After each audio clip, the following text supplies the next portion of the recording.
الحمد لله رب العالمين، والصلاة والسلام على سيد الأنبياء والمرسلين وعلى آله وأصحابه أجمعين، أما بعد. فأعوذ بالله من الشيطان الرجيم. بسم الله الرحمن الرحيم. وَإِن كُنتُمْ جُنُبًا فَاطَّهَّرُوا. صدق اللہ العظیم. محترم ناظرین و سامعین، پاکی اور ناپاکی کے مسائل میں آج ہم گفتگو کریں گے غسل کے متعلق مسائل سے. سب سے پہلے آج غسل کے اقسام اور اس کے فرائض کے متعلق گفتگو کریں گے. غسل کی کتنے قسمیں؟ انسان کے حالات کے اعتبار سے یہ قسمیں بدلتی رہتی ہیں. کبھی انسان پر غسل فرض ہو جاتا ہے، کبھی واجب ہو جاتا ہے، کبھی مسنون رہتا ہے، کبھی مستحب رہتا ہے. تو آئیے وہ کیسے حالات ہیں جس پر کبھی غسل واجب ہے، کبھی فرض ہے، اس کو جانیں. سب سے پہلے 4 شخص ایسے ہیں جس کے اوپر غسل فرض ہو جاتے ہیں. نمبر 1، حیض سے پاک ہونے کے بعد غسل کرنا عورت پر فرض. نمبر 2، نفاس سے پاک ہونے کے بعد عورت پر غسل کرنا فرض. نمبر 3، التقاء ختانین یا اسی طرح سے سپاری کے چھپ جانے کی وجہ سے، یعنی جمع کرتے وقت، صحبت کرتے وقت اگر سپاری شرمگاہ کے اندر چھپ جائے تو پھر اس صورت میں غسل واجب ہے، اگرچہ منی خارج نہ ہوا ہو، اگرچہ انزال نہ ہوا ہو، اس سے کوئی فرق نہیں.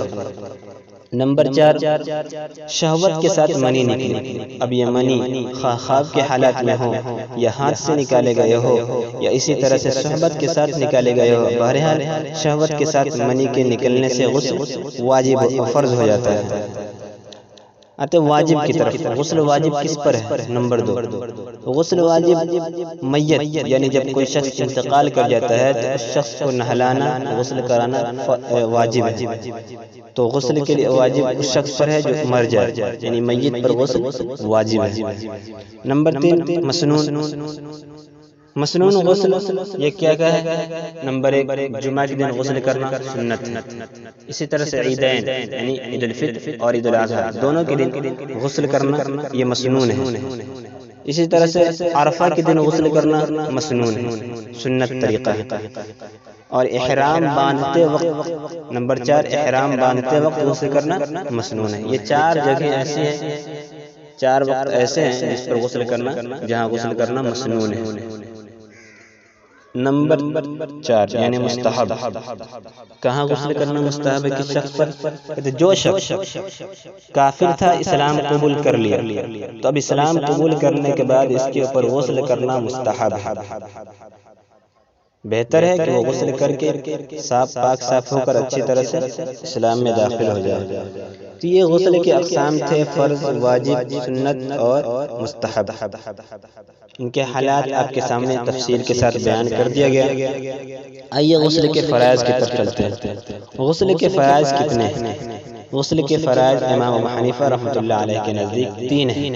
چونکہ ہم لوگ حنفی ہیں تو انہی کے مطابق بات کریں گے. 3 فرائض ہیں. نمبر 1، کلی کرنا. نمبر 2، ناک میں پانی ڈالنا. نمبر 3، پورے بدن پر اس طرح سے پانی بہانا کہ کوئی جگہ خشک نہ رہ جائے. یہ 3 فرائض ہیں. جب آدمی اگر ناپاک ہو جائے تو جب تک ان 3 فرائضوں کو انجام نہیں دے گا اس وقت تک وہ پاک نہیں ہو سکتا. اگرچہ جتنا چاہے وہ نہا لے، جتنا وہ چاہے پانی اپنے اوپر صرف کر لے، خرچ کر لے، نظافت تو حاصل ہو جائے گی لیکن طہارت حاصل نہیں ہوگی. نظافت کا مطلب کہ صاف صفائی ہو جائے گی، لیکن جو عذر شرع جسے پاک سمجھا جاتا ہے وہ پاکی اس کو حاصل نہیں ہوگی جب تک کہ ان فرائض کو انجام نہیں دے گا. اس لیے ہمیں فرائض پر عمل کرنے کی بہت ضرورت ہے. فرض کا معاملہ یہ ہے کہ اگر اس میں سے تھوڑی سی بھی کوتاہی ہو جائے، ایک بھی کوئی چیز چھوٹ جائے تو پھر وہ چیز ادا ہی نہیں ہوگی. جیسے کہ فرائض وضو 3 ہیں، ان میں سے اگر کوئی فرائض غسل 3 ہیں، ان میں سے اگر کوئی ایک کرنا چھوڑ دے، کلی نہ کرے، تو پھر اس کا غسل ہی نہیں ہوگا، وہ پاک ہی نہیں ہوگا. اس لیے فرائض کو سیکھنا یہ ضروری ہے، اور فرائض کو سیکھ کر ہمیں اس پر عمل کرنا چاہیے تاکہ ہمیں اچھی طرح پاکی حاصل ہو جائے۔ اور ہر چیز میں جتنی بھی چیزیں، ان تمام چیزوں میں ہم کو یہ سمجھنا ہے کہ کون کون سی چیز ضروری ہے، اس کو پہلے یاد کریں، پھر آگے جو زائد چیزیں ہیں، مستحب ہے، اسی طرح سے سنت ہے، اس کو بھی لے کر چلنا ہے۔ لیکن یہ سب چونکہ ضروری چیزیں ہیں، پہلے اس کو سیکھنا ضروری ہو جاتا ہے۔ تو یہ تھے آج کے بعد کے غسل کے اقسام 4 ہیں: فرض، سنت، واجب، مستحب۔ اسی طرح سے فرائض غسل 3 ہیں: کلی کرنا، ناک میں پانی ڈالنا، اور پورے بدن پر پانی بہانا۔ اللہ تبارک و تعالیٰ سے دعا کرے کہ اللہ تبارک و تعالیٰ ان تمام احکام کو سیکھ کر لوگوں تک پہنچانے کی توفیق عطا فرمائے، اور اچھی طرح سے لوگوں تک ان باتوں کو پہنچانے کی توفیق دے، تاکہ تمام لوگ اس بات کو حاصل کر کے پاکی حاصل کرنے میں ایک طرح سے سبقت کرے۔ اللہ تبارک و تعالیٰ سے دعا ہے کہ اللہ تبارک و تعالیٰ کہنے سننے سے زیادہ عمل کی توفیق عطا فرمائے۔ آمین۔ وآخر الدعوانا ان الحمد للہ رب العالمین۔